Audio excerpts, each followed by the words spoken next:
नक्कीच आपल्याला माहिती आहे की अवघे 24 तास राहिलेले आहेत। उद्या जो प्राणप्रतिष्ठा सोहळा जो पंतप्रधान नरेंद्र मोदी यांच्या हस्ते होणार आहे, उद्या बरोबर दुपारी 12 वाजता या सगळ्या कार्यक्रमाला सुरुवात होईल। आणि त्यापूर्वी मी सध्या अयोध्येतील जानकी महलमध्ये उभा आहे आणि या ठिकाणी आपण जर बघितलं तर देशातील अनेक कानाकोपऱ्यातनं जे रामभक्त आलेले आहेत ते गेल्या अनेक दिवसांपासून या ठिकाणी आहेत। राम मंदिराचा जो सोहळा अनुभवण्यासाठी या ठिकाणी सगळे जे रामभक्त आहेत ते अनेक प्रांतातून आलेले आहेत। कुठलाही जात धर्म न बाळगता एकत्र राहत आहेत। आपण त्यांच्याशी बोलायचा प्रयत्न करूयात। तुम्ही कुठून आलाय? आम्ही प्रभू रामचंद्राच्या पदस्पर्शाने पावन झालेल्या पुण्य आणि पावन झालेल्या नाशिक नगरीतून आलोय आम्ही। कसं वाटतं इथं आल्यानंतर एक असं एक दिवाळी आहे, जसं आपण एखादा म्हणजे सण कसा उत्साहात साजरा करतो तसं आम्हाला इथं आल्यानंतर एक सण साजरा होतोय। संपूर्ण महाराष्ट्रामध्ये जसा सण साजरा होतोय तसाच सण या ठिकाणी साजरा होतोय।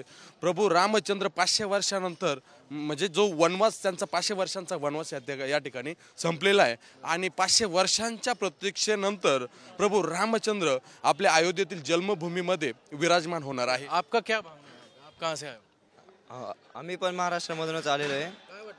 एकदम राम राज्य आहे इथं, असं एकदम मस्त असं वाटतंय। किती दिवसांपासून? आम्ही 2-3 दिवस झाले येऊन आम्हाला। एकदम भक्तिमय वातावरण आहे।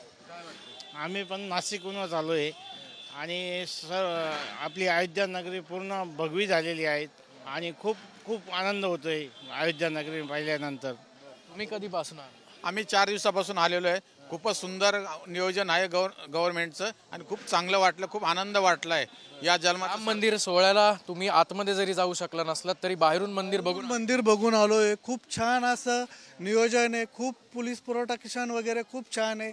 नरेंद्र मोदी आणि योगी आदित्यनाथ खूप छान काम करतायत। असंच काम आपल्या महाराष्ट्रात व्हावे हीच इच्छा। बोलो सियावर प्रभू रामचंद्र की जय। आपण बघू शकतोय की मुखी श्रीरामाचं नाव आहे आणि अवघा आता काही तास उरले आहेत। जो मुख्य सोहळा आहे तो उद्या बरोबर 12 वाजता सुरू होईल आणि त्याआधी संपूर्ण अयोध्या नगरी जी आहे ती आता श्रीराममय झालेलं पाहायला मिळतंय। देश विदेशातील प्रत्येक घडामोडींचे लाईव्ह अपडेट मिळवण्यासाठी आता साम टीव्हीच्या सर्व सोशल मीडिया प्लॅटफॉर्मला लाईक, फॉलो आणि सबस्क्राईब करा। तसंच सर्व नोटिफिकेशनसाठी बेल आयकॉन प्रेस करायला विसरू नका।